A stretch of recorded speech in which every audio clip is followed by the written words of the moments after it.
Hey, what's up, everyone? Brad Chmielewski here, and this is episode 110 of Shatter the Vain. A lot of fun stuff on this episode. 1.20 should be dropping like any day now. Well, actually, on Wednesday. That's what we know already. The dev stream is going to happen on Wednesday. Summer Party Saw comes out on Wednesday as well. So, of course, this update's going to happen on Wednesday. So, I'll probably be back with episode 111 after those patch notes come out, after run down all the update changes, find out what those nerfs to Lyra are finally going to be. Hopefully we can stop banning her out of every game, and then maybe I can actually play some of her at some point. That would be nice. But the games this week have been going pretty well. I've been jumping back on my girl Catherine, climbing the ranks. Ended up at SA Gold, so I thought I could make the push to POA then before this end of this patch, but didn't happen. But we'll get our POA back before the end of the season at least, so we gotta maintain that skill tier. And I've been slowly leveling the EU account, so there's lots of YouTube videos on the YouTube channel on Shatter the Vain, so check that out, of those games, of climbing the ranks, all that kind of stuff. So check that out. And I want to mention, if you want to support the podcast, have the Supportly page up, so go over there, back it if you can. If you can't, no big deal, that's fine. Love producing this content, love kicking it out for everyone. I just love talking about this game and playing this game. I'll probably play a game right after I'm done recording this, as this episode gets compressed. So, but let's do it. Let's jump into episode 110.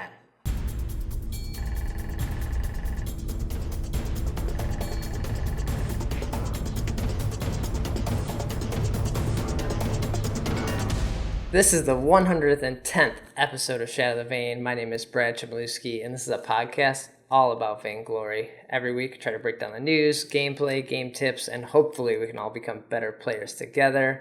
And every week, bringing on new people from the community, people that love this game.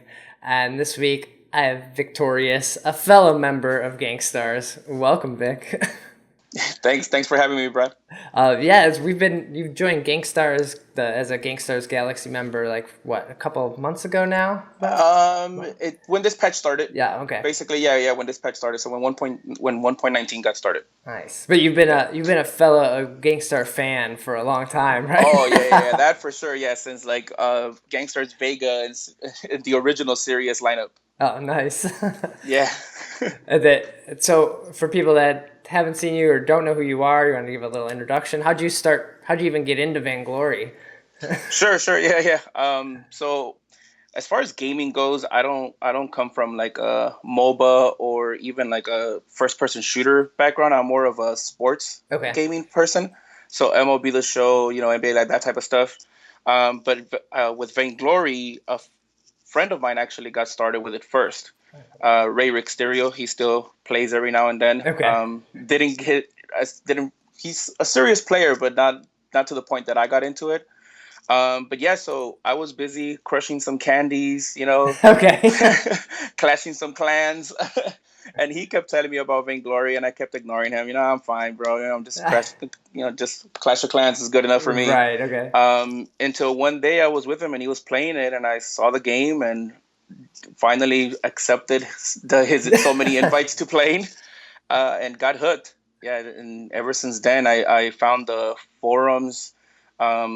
Streams was the first things that I found as far as back in the days when Exceptions had a regular stream schedule. Sure. Lady Wabish and Xenotech, and then just found guilds. First guild I joined was Taz. The original inception of Taz, before Taz Esports and the whole thing with Phoenix, like before that. But Say also originally split from Vainglory before the esports thing. Okay. So when that fell apart, I joined Team Mafia, which was another guild that also fell apart. Okay, yeah. So there's a little bit of a pattern going on here. Uh-oh. Right? Is this a fair warning? No. Exactly. And then after that fell apart, I was with Wicked, which you used to be a member of. Yeah.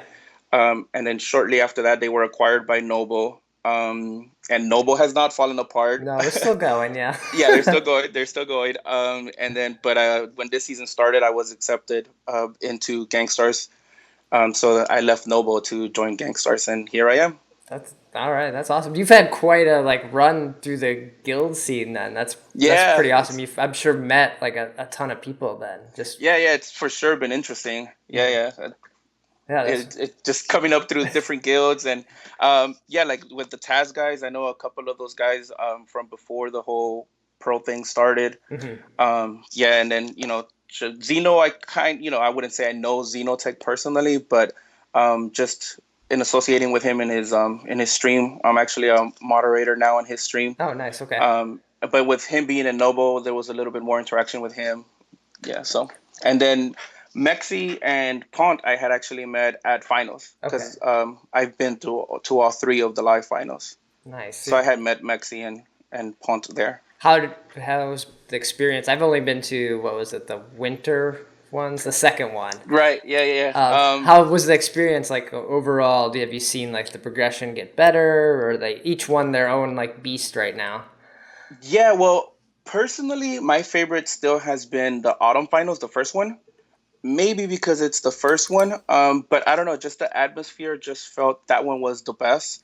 I mean, I can still remember the crowd erupting when Fuji picked Saw. I mean, for new players, this is back when Saw was potato to everybody. Like nobody was playing Saw back then. And then I think we had a bit of a drop off in the winter ones. Not because of anything with like production value or anything like that. I just think first of all, the Red Bull Soundstage studio, we had the whole issue with the kids 13 and under not being able to attend, which my kids were actually bummed that they couldn't go.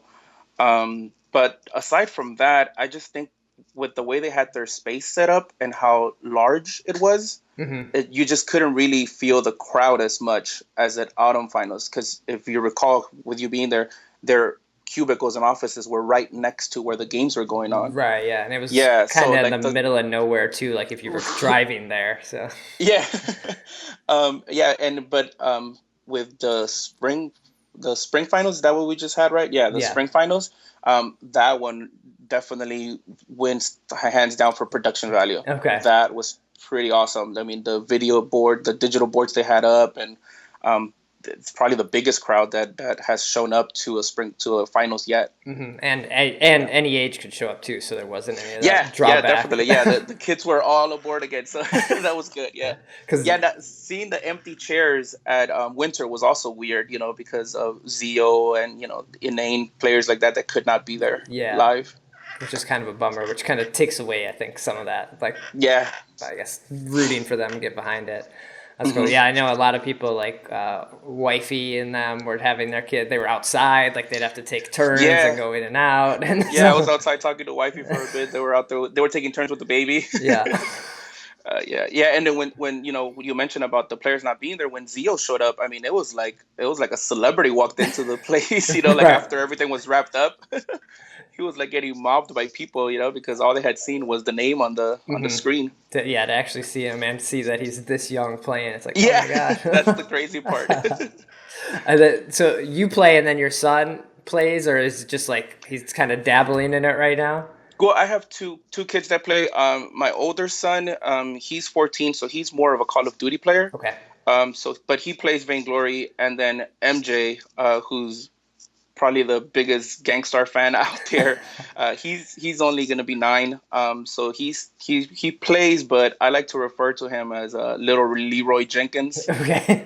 If you know the video, he just runs in all the time. Yeah, he just runs in, and he was actually in Gangstar's Fun Night the other night. He was having a blast. Oh, that's pretty cool. Especially if he's that big of a fan to be in there, like playing with those people that he admires. That's cool. Yeah.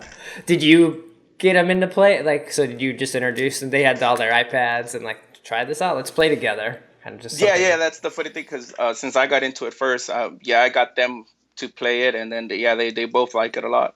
That's cool. That's fun. I guess it's gotta be nice to be able to like I end up playing by myself in my office or whatever. So I have someone else to like in the house to even play with. It's pretty cool. Yeah, it was pretty cool at the beginning, but as the tier has separated. Okay. Your salt level goes So up. And you're like, "Ah, I can't." yeah, I can't control it sometimes. Like, no, I'll just battle royale. We'll just do that. That's Yeah, fine. yeah, we can definitely battle royale all you want, MJ. That's awesome. Should we jump into the news then? There's been some fun news as 1.19 is coming to a close, Right, definitely. which I think everyone is happy about 1.19 ending here. Oh, ending. Okay, Yeah, good. I ending. thought you were gonna either throw in a kappa or you were gonna throw in an ending No. there. Um,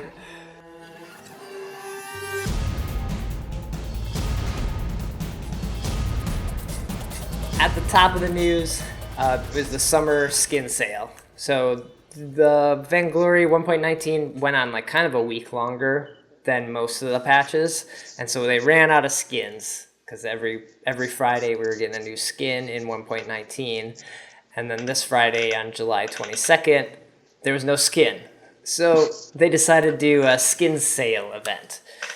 This is a pretty sweet deal for a lot of people that know that grinding cards is kind of a hassle sometimes, especially as like if you're a casual player. A tier 3 skin seems like almost unattainable. Mm-hmm. So what they're doing for the skin sale is you can buy any skin tier 1, 2, or 3 for ice. You don't even have to like have the skin before that, which is that's probably like the best part about this sale, is you can buy any of them without the order mattering. Yeah. And then every day, every hour almost, there's like a new one that's even discounted more than the previous one. Or like a Jewel Tier 3 may go down like an extra 100 or 200 ice, something like that. Did you take advantage of this sale at all? Yes, Okay. yes. I pulled out the credit card. Oh, no. I picked up a few. I actually, well, it wasn't easy, but I took advantage of the Amazon coin deals. Okay. Being an iOS player and having to, do it on Android. So you first had to download the Amazon Underground app. Right. So that was something I had to go out and hunt for because it's not just in the store. So got that. Then you had to buy the coins, Right. and then go in before that, actually, you have to, if you already have Vainglory on your Android device, you have to uninstall Vainglory Right, yeah. and then download it through the Underground app. So that's an extra step. And then finally go into the regular market, buy your ice, and then it reroutes you to Amazon coins. And yeah, I got Glaive Tier 3. Nice. I picked up Saw Tier 2. I picked up 4. I know I sent out the tweet. I can't remember the other 2 that I picked up, but yeah, I picked up 4 skins. Oh, nice. Okay. Yeah. But I keep seeing, or at least they keep referring to, you get 30% of the coins back when you use Amazon coins. So when you buy Amazon coins, they're already discounted. Right. So it was already like 25% less than you normally would pay. Right. It's kind of like more you buy, the more discount Yeah, it yeah. is. But then they keep saying that by using Amazon coins, because I saw it in in the Amazon website. It says that when you use coins, sometimes you'll get some back. So right now for summer season, they're supposed to be doing 30% back. Okay. So for example, let's say right now I use 2,000 coins to get one of the skins. I'm supposed to be getting 30% of that back from Amazon. Okay. And so I'll have coins that I can use again. That's pretty sweet. I wonder. Yeah, I haven't seen it happen yet. Yeah. So I keep checking I have to go and dust off the Android tablet that I have laying around and and take a look. But yeah, that was pretty cool. Mm-hmm. So that they did that. That's the way to do it. I think you're kind of saving twice then. If you have an Android tablet or even like borrow your friends, set that up and like trade it out real quick. Right.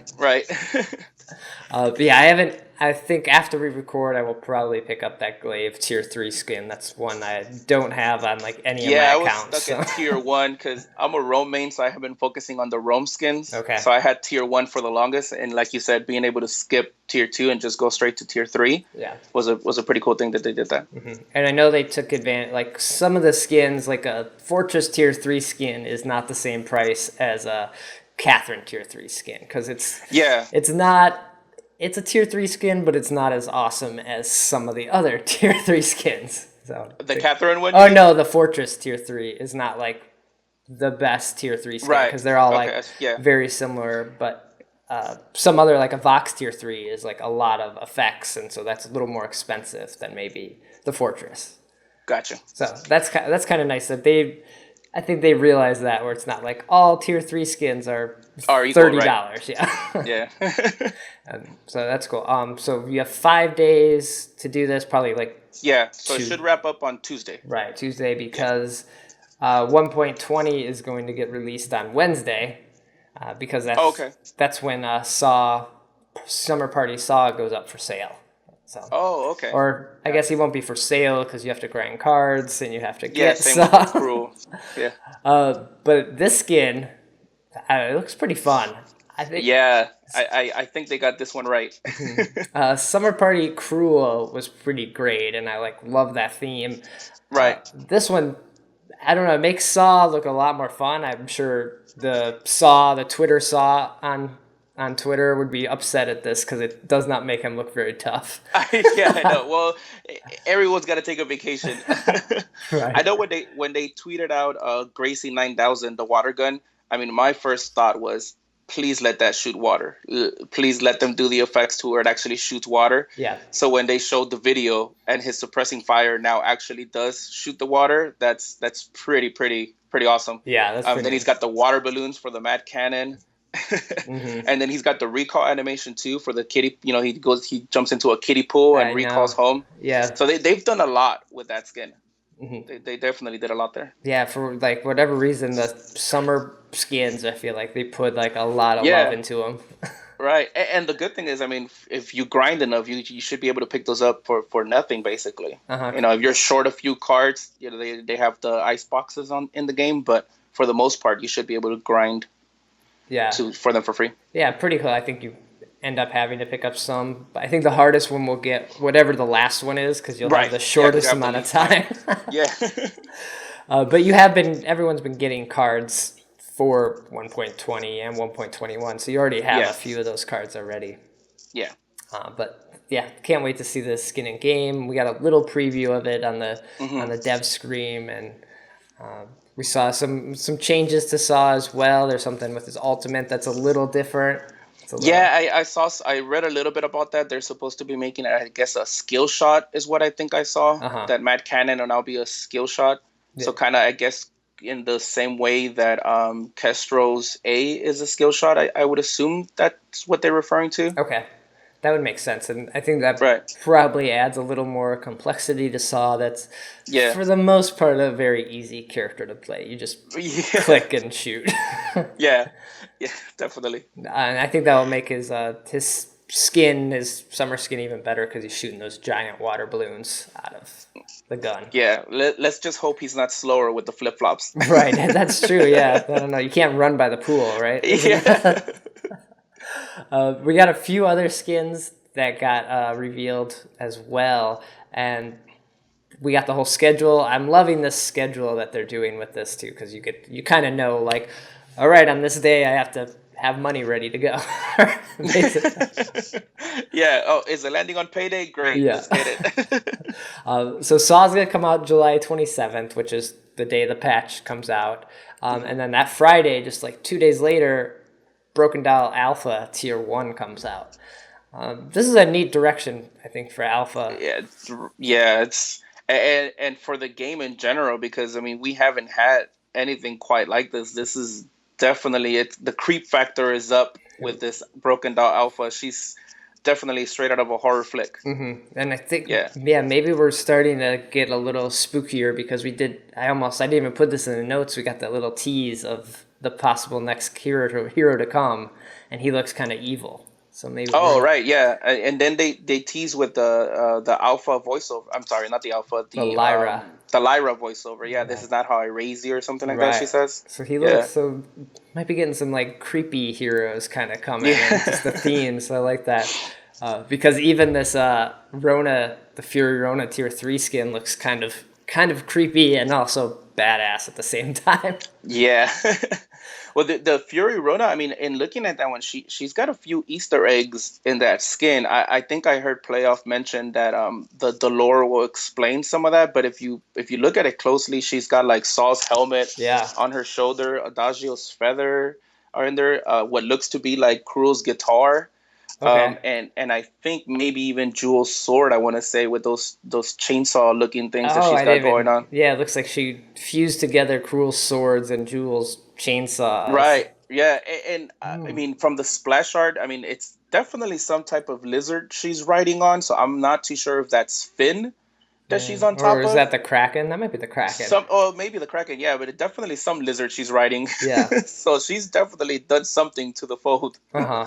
And I thought they were gonna take the like cop angle more. Like all three of these Fury Rona skins are like totally different, similar to like how the Yeah. Vox worked, where they're Right. like, what? That doesn't even match the last one Yeah, exactly. Yeah. Well, the I think tier two is what kind of threw things off because then it was just, I guess, a space pirate type of deal. for But Vox. tier Yeah. two, yeah, he just came out full like buccaneer. Like it was just definitely, like you said, offline with the rest. Yeah. And then, Well, yeah. she with the going back to the Rona, she still kind of has the bunny face. I want to say in the splash art, so she kind of ties into tier one a little bit Okay. because it still looks like a bunny Rona. But yeah, definitely not. She's not a cop anymore. No, she's definitely not. This one I think on splash art alone might become my favorite. Right. I just have to learn how to play Rona. That's Yeah, that's always the issue. You know, yeah. some of these skins are awesome, but then you're like, well, I don't really play that hero. Uh-huh. And then the last one that will be coming towards the end of 1.20 on August 12th is the Northwind Rhyme, which I like the old man Rhyme tier 1, so this one just looks like that same kind of Yeah, progression. right. This one doesn't really like. It's not that impressive when you at first glance. But you know what being a Game of Thrones fans, I'm just thinking White Walkers when I see him. Okay. Yeah, well, you know he's got those frozen eyes. Maybe there's some callbacks to that or Yeah, right. cemented. Yeah. Nice. But this will be all the skins that will come in 1.20. So based on that release schedule, we should probably see 1.21 at like August, I don't know, 15th to 20th, somewhere in there. Okay. So yeah, that's kind of get a good sense of like when each patch is ending this way. Yeah. Kind of to break out the old calendar. Yeah. With 1.20 coming on Wednesday, I bet we'll get shown or patch notes here in the next day or so. Probably as soon as we post this episode will go live and there'll be notes. But any thoughts or Right. predictions for 1.20? Well, I know they've talked about reworking the new contracts, which for the most part, I don't really think we're seeing too much of in game. No. Even with watching the Evil 8, I think I maybe saw Lost Boy Toph use one of the contracts, maybe one game. Okay. But you know, they're not really getting used, which you know they always want everyone using all items. So I think that I heard them mentioning a rework of those contracts. So that's probably one thing we're gonna see. I would hope some nerfs to some of the heroes we have out there right now. You know, Vox's Resonance for one. Yeah. Lyra still, even though she got hotfix, I mean, you can definitely win against her now, but she's definitely one of the very strong ones out there. But if you're playing ranked and you're in draft mode, you almost never see Lyra. Like, Right. Well, unless you're team A, then you want to ban maybe like a Taka or something, and then let them decide who do they want to deal with. They want to deal with Vox or do they want to deal with right. Lyra? Because you're gonna first pick whatever they don't ban. Exactly. Yeah. And then I know we're supposed to be seeing a Koshka rework. Right. You know, poor Koshka has fallen on hard times. I think Hardik is probably the only one still playing Koshka. I think so. Yeah. So be interesting to see what they do with her. Yeah, Definitely. she pops up every once in a while in a game, and you're Yeah. like, sometimes thrown off, and people forgot how to play Yeah, against her. definitely. Yeah. Because she can definitely hurt, but it's just a matter of, in my opinion, those stacks just fall off much too quickly. Mm-hmm. You know, because a lot of times fights, are constantly moving. So she gets the stacks, and then by the time you catch up to fight, the stacks are gone. Exactly, yeah. Yeah. Hopefully they make her and Taka different enough because they both have very similar play styles where you jump in, they're both assassins. You jump in, you Right. kill someone, you run away, and then you jump back in. Like, Yeah. it's the exact same thing. So hopefully this rework kind of thinks Yeah. about that a little bit. Yeah. I know they mentioned something about Adagio. Like, I think he will get some like roam buffs because Lyra kind of outshined him in the healing. Yeah. But Adagio is still as a carry. He can still do some things. Mm-hmm. Yeah, he hasn't. I mean, you don't really see him as much anymore. I know Fuji pulled out an Adagio in the Challenger game that they just had this past week.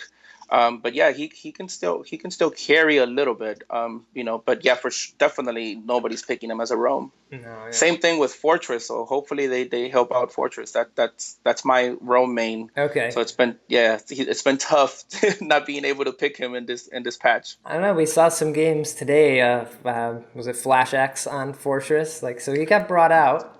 Right, yeah, and then I think I saw Suji playing him too in the game against in the Evo 8 finals with Hydra. Yeah, I think that it's also a little bit of, hey, you guys haven't seen this person in a while. Do you remember how to deal? But neither one of them won, I think. Okay. So fair enough. We're not gonna get a new hero. I think the new hero is gonna be called Samuel. That's the Lyra tease. So okay. He's not going to be coming in 1.20 unless there's some like amazing reveal on Wednesday. But we usually get like teases. Yeah, we would have had stuff by now. Yeah, his lore or something. Mm-hmm. So he'll probably come in 1.21, which would make sense because maybe they don't want to add a new hero with Evil 8 happening. Like they want to keep it fairly consistent, or they want to throw in this new hero every every like week. You're trying to deal with all these changes. Right. So yeah, and then hopefully, just overall, we get some new comps coming out because it's getting kind of stale, and I think people are ready for a change. So. Yeah, for sure. And then so we mentioned the Evil 8, and we saw like some huge changes this past week in the Evil 8. Yeah. One of them at our expense, unfortunately. Right. Yeah. But it's so someone has to lose, right? Mm-hmm. So we saw Necrolite for NA take on Gangstars and take their spot, for lack of a better term, in the Evo 8. Yeah. Did you see how they fared in the actual Evo 8? I didn't catch their game today to see like how they, or this weekend to see how they did, or maybe they didn't make it because I didn't see them on Sunday, so I don't think I don't think they made it to today. Okay. But yeah, in EU there was actually 2 teams that overcame the Evo 8 teams and got in.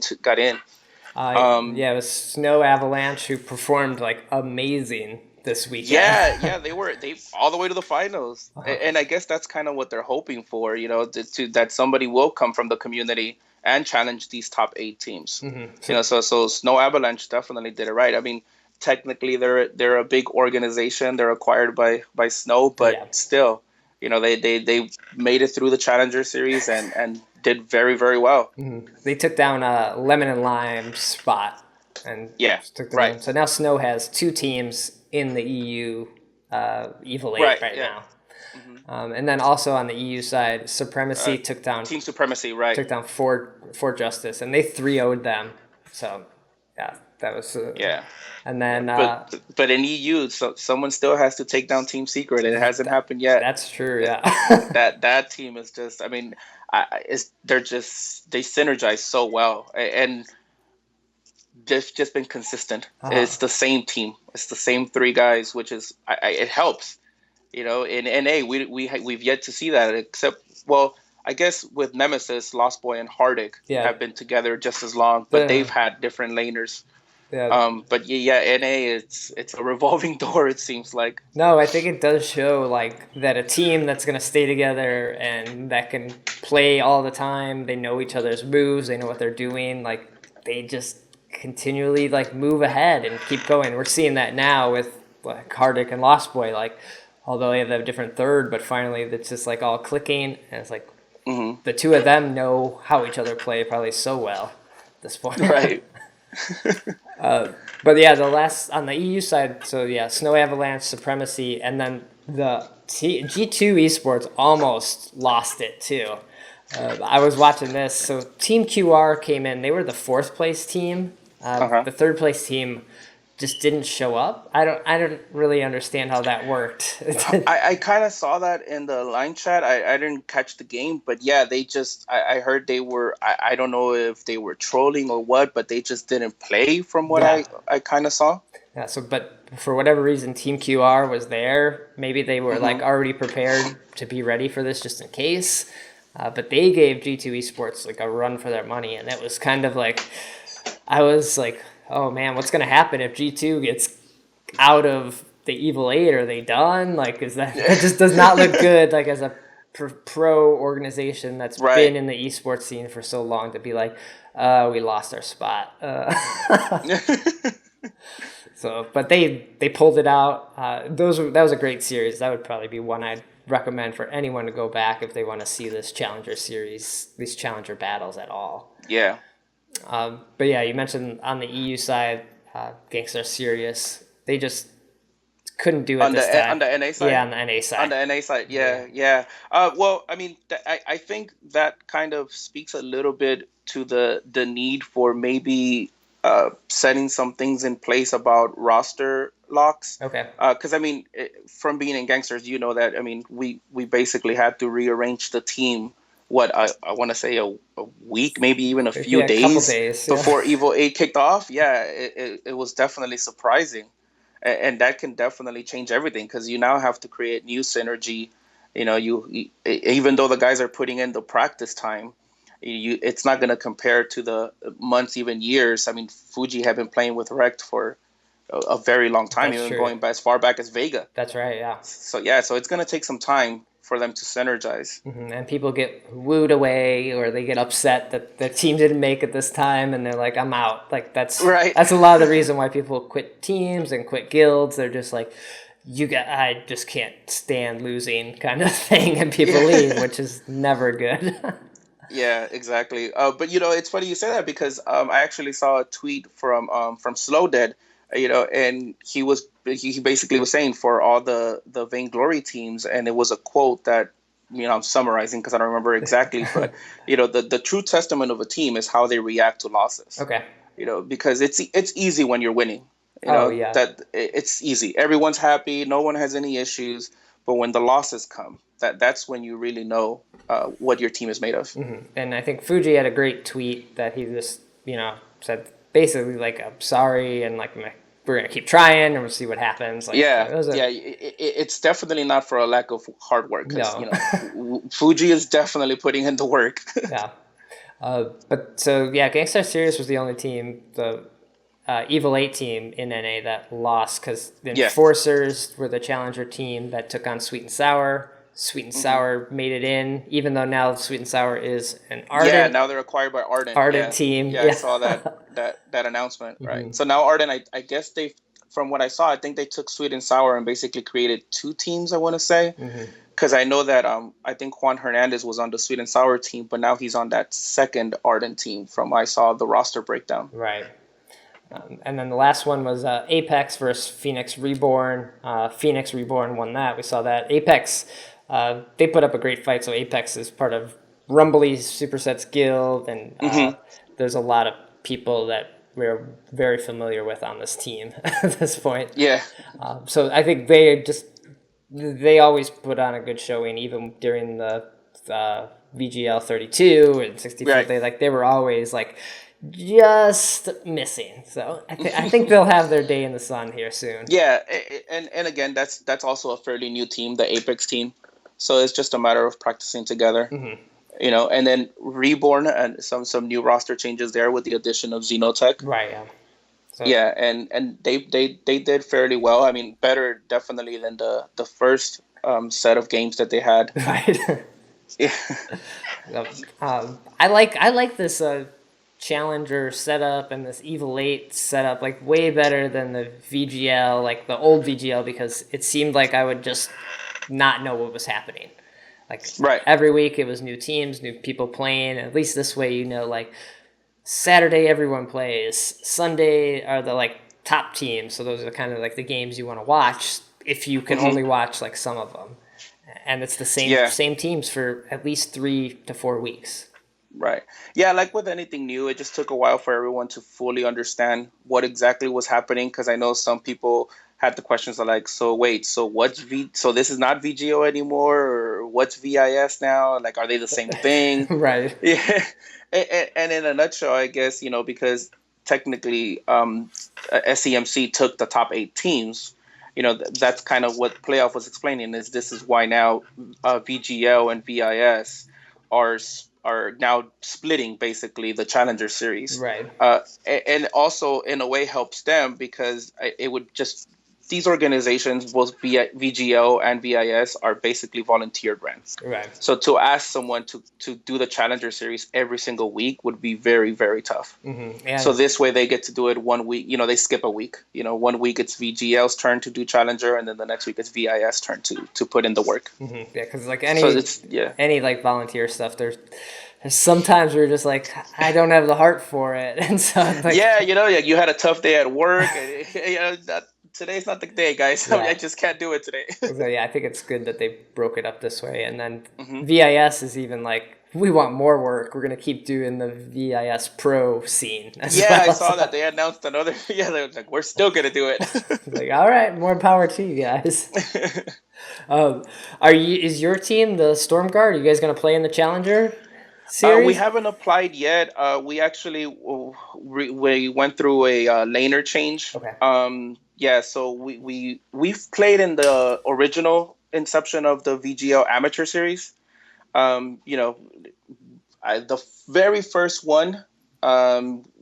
That used to be a completely different setup. It escapes me how it works, but we got through like 3 rounds. But recently, we've gone through a different laner. Okay. So it's like, again, a matter of getting synergy. Okay. The Sure. grind hasn't been the same this patch. It's when you're dealing with young kids. Summer school. Sometimes, of course, that's gonna come first.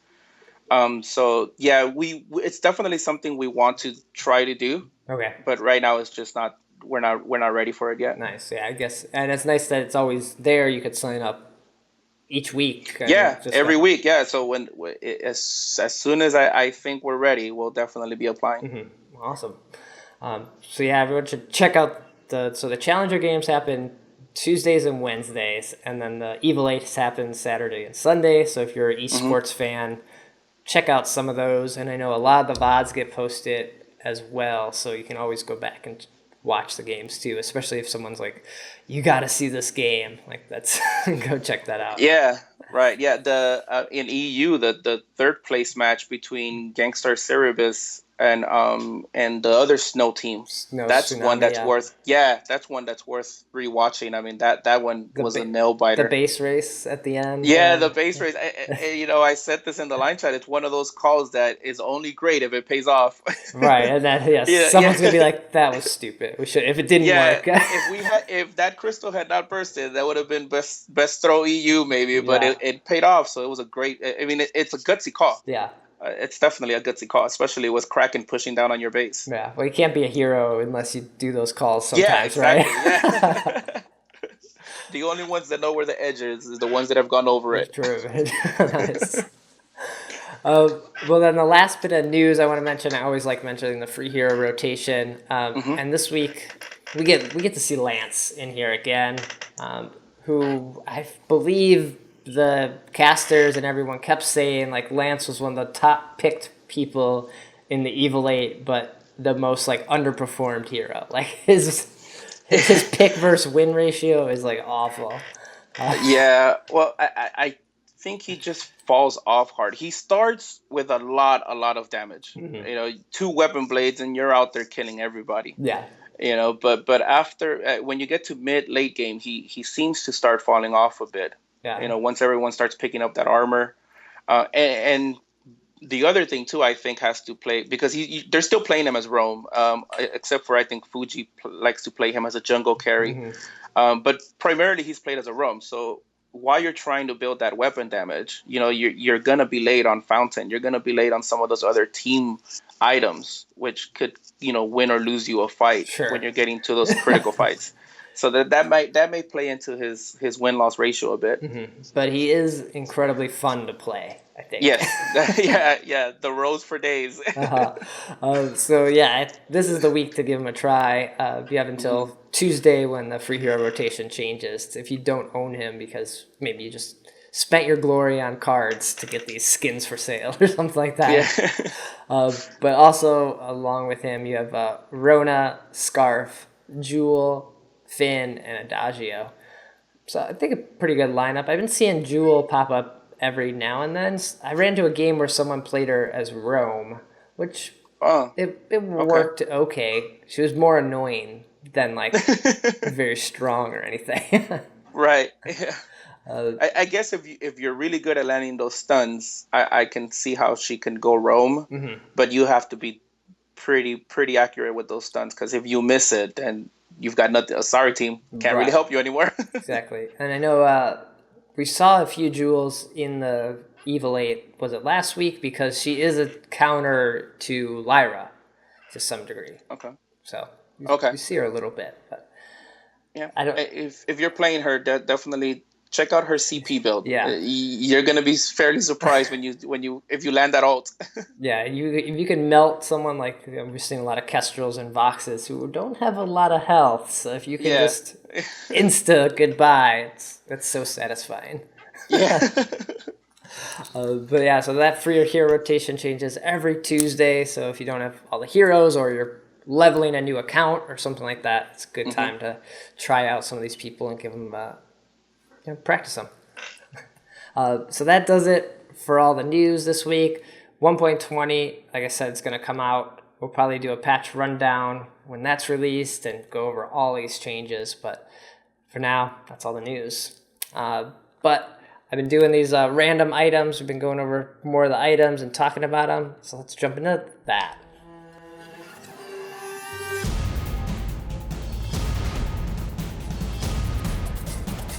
So the item that I wanted to talk about today is the alternating current.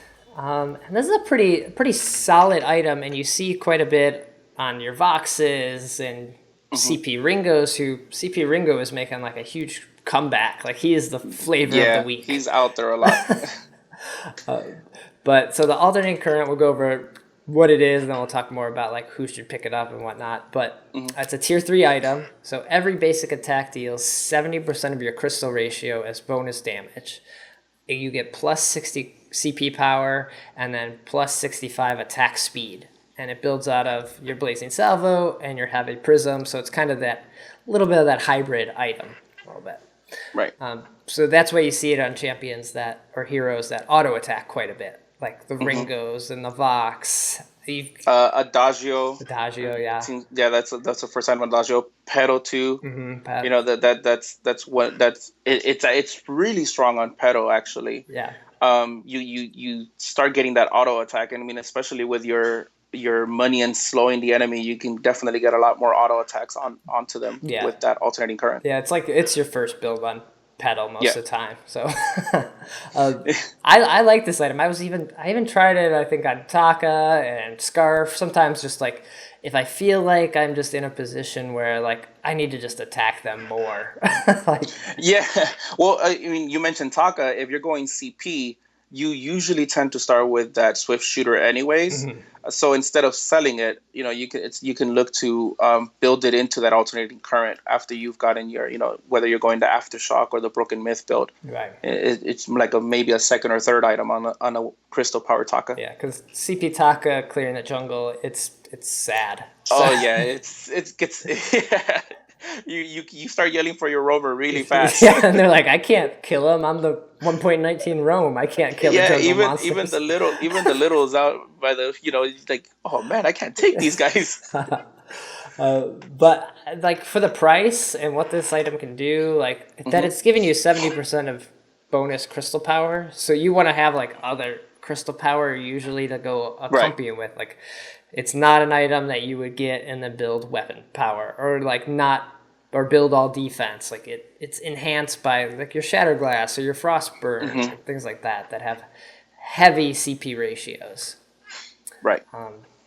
But yeah, I'd say, and for the price, $280, or 2,800. Like it's cheap. Like you can usually have this item pretty quickly, especially on like the Right. petals or the jungle carries. Like pick this up very quickly. But you end up playing Rome quite a bit. Do you end up like when you play CP Heroes? Do you ever grab this? Yeah, when I on the few games that I don't roam, Okay. if I'm playing pedal, I'll pick up the alternating current.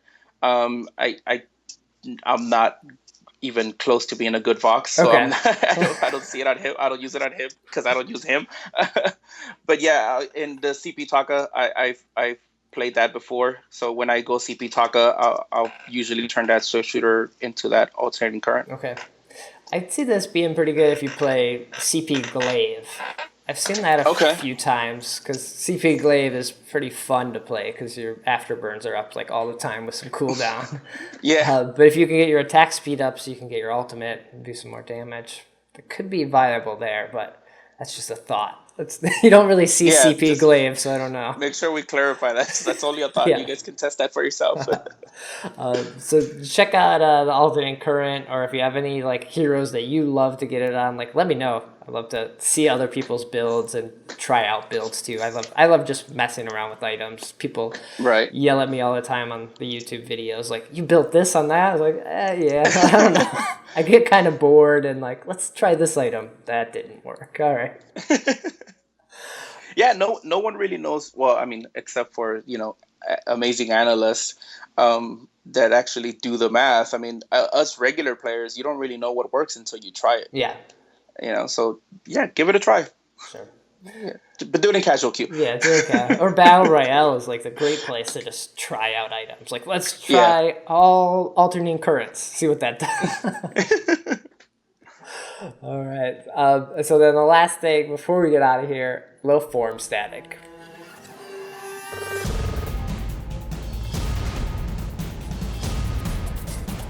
So I've been kind of mentioning this like 1.19 people are like upset at. And we are seeing a lot of people basically saying they are losing interest in the game as a whole. And some people have pinpointed this to 1.19 or just like a loss in the variety of the game, like we were saying with the items. Like you build a lot of the same items sometimes, and it can get stale, especially if you're playing, a couple hours, 4 or 5 hours a day. Yeah, it's the same thing over and over again, especially if you're like a Yeah. main, like a roam main, and you're playing like, all right, I can play those 3 heroes, and that's it. Have you been seeing these Reddit posts and people on Twitter, Yeah. just these long things about people saying, I'm out? Right. Yeah. And it seems like the majority of the frustration is stemming from people, constantly complaining about Matchmaker. And I think part of that stems from the misconception of Matchmaker, what SCMC refers to as MMR versus visual skill tier. Yeah. And Bicycle Squid, who's a SCMC dev, wrote a great article trying to explain what that difference is. You know, basically saying, match MMR is your matchmaking rating. So, and it's based on what you've done throughout the game. Yeah. So if you've been vainglorious, that's more than likely going to be your matchmaker rating. But the example he gave is if someone that, let's say, for example, is on summer vacation and they haven't yet played in this patch, they're going to come in as a credible threat or just beginning or whatever the initial tier is, visual skill tier. So I think players sometimes when they get matched, a lot of the complaint I see is why is someone that's only credible threat or only pretty good being matched with me? I'm vainglorious. Yeah. Well, and again, that's the difference. There's visual skill tier and there's a matchmaker rating. But SCMC definitely acknowledges too that even though there is this difference, that they're not just saying matchmaker is perfect either. I actually pulled a quote from the article. And one of the things Bicycle Squid said was, "We will never hide behind visual skill tier as an excuse for poor matchmaking." Okay. And there's a major initiative going on right now being headed by Surprise Birthday, who's one of their main devs. So they're aware that there's an issue there, and they're working on it. But as with everything, it's just a matter of being patient and letting them work out the kinks. I think with 1.19, the frustration's been escalated because of all the changes we've also had. I know people have also been frustrated as Rome mains, when you go into solo queue, not having that damage anymore as far as to clear items. That's been a little tough, and then what Shinkagen posted the video of explaining how you could balance the aggro a bit as a roam, but again, because it's new, if you're in solo queue and you're a roam and you need that medic and you take it because you want to be ready for the next fight, what's going to happen? That solo queuer who's not away, you got to start getting pinged, or they're going to recall right away to base and be done with the game.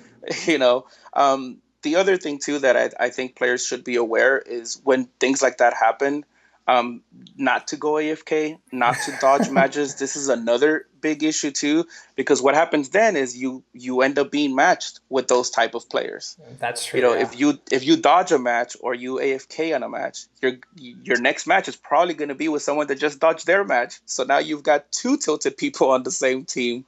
So it sometimes, even though it's frustrating, you just gotta grin your teeth and bear it, and not be put into that other matchmaker. Right. Yeah. So, the visual skill tier and skill tier or visual and MMR, it got separated. I think was it 2 or 3 seasons ago? Something like that. It's been a while. Mm-hmm. So we always we had it for so long where that. It was the thing, that's who I'm matched with. It better be that same person.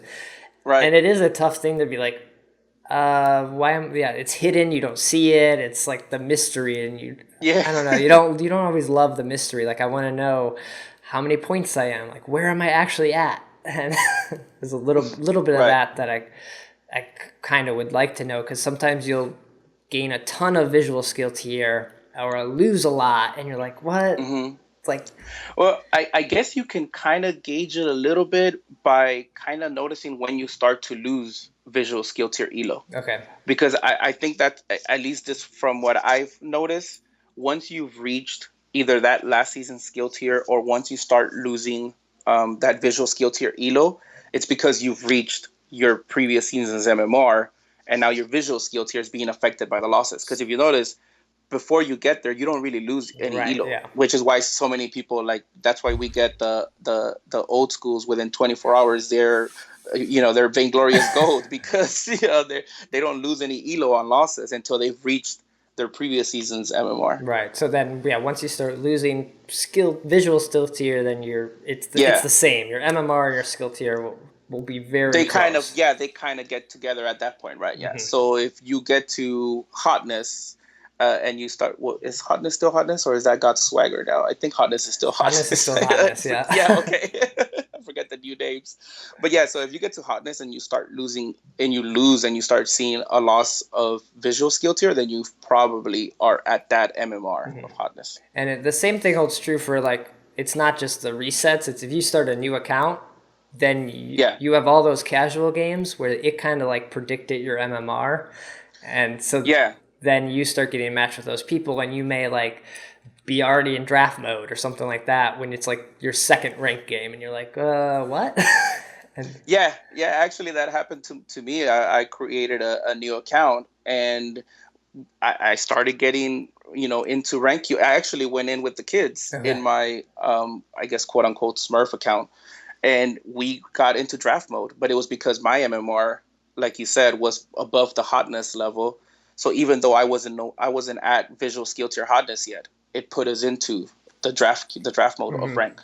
And that's good, because the smurfing thing was a big problem where people just make accounts and wreck people for many levels. But if it can figure out hey, you're a better player than that, you don't end up getting matched with people who dive turrets and do just run into the other person's base. That's right. Let's try to get that crystal before the 5 turrets. So you think a lot of the leaving the game at this moment is just the MMR, the matchmaking kind of just just kind of frustrated with it and like, what's it doing? Like, I don't know. Right. And and one of the other interesting things that I got from the article that I read from SEMC is that at the end of the day, Matchmaker, as perfect as they try to make it, which it'll probably never be perfect, Right. it can't control the human factor. It can't control what your teammate's gonna do. If someone goes into a game wanting to troll because that's what they feel like doing because they're bored, it's gonna happen. Right. Like we talked about the cooldown glaive. Maybe you're in rank and your teammate decides to build all clockwork on glaive because he's bored and he just wants to see what it does. Yeah, it There's happens. nothing. Yeah. There's nothing anybody can do about that. I picked support pedal the other day in ranked queue. I was like, all right, I'm just a little bored. Let's see how this goes. We won, but yeah. Sometimes that happens. I think also the losing interest, it stems at the summertime a little bit too. Like people think they're gonna like end school, like I'm gonna have all this time to play, I'm gonna rank up, and then summer happens. You're like, well, I want to like hang out with friends. I got vacations, traveling. There's other games to play. Pokemon Go came out, and you really we had to go there. I was saying some people have got lost interest because they've gone to other games, so that kind of happens too. Yeah, the flavor of the month kind of happens, and you're like, what am I gotta play this game. Forget that game. Yeah. So I think sometimes so maybe you see that more in the summer and people have more time to like think about like, what am I doing with my life kind of moments because they're not busy with school or work. Right. But yeah, we are seeing some people leave, but that doesn't mean there's not all these new people coming into the game as well. Like, exactly. Yeah, and it doesn't mean that SCMC is not doing something to fix it. Mm-hmm. They acknowledge that there's a problem and they're working on it. Yeah. That's all they can do. At the end of the day, it's still a small team for such a huge game. For sure, yeah. Yeah. But check out like a couple of these. I think they're usually on Reddit, or you can find people on Twitter. I'll throw the links in the show notes if you want to read the MMR post or people's thoughts on the games. There's usually on the Reddit ones, they're really good because people are a little more. They have better things to say than the forums. Right. But so that's gonna do it for episode 110. Vic, thanks for joining me. This was great. No problem. Thank you for having me, Brad. Where can people? They can follow you on Twitter and your team and all that good stuff. What's the best place to get in touch? Yeah, we don't have a team Twitter per se, but you could definitely find me on Twitter, online. All of my stuff is all Vainglory dedicated. Okay. So it's all victorious underscore VG. Yeah, so you can always find me online. Now we've made the transition to band, so you can find me on band and Twitter. Band, Twitter, Line, all the places. Yeah, Discord. Yeah. Awesome. Well, Shatter the Vain is on Twitter at Shatter the Vain. Website, shatterthevain.com. All the episodes get posted there. Links to iTunes, Stitcher, YouTube version as well. They're also featuring the podcast more in games, so be on the lookout for that in the community section in the tab. And then... yeah, I'll probably be back with episode 111 for update 120 coming sometime this week, so it might be a 2-episode week for everyone out there. Nice. Makes my commute easier. All right, glad to help. So that'll do it for episode 110. Take care.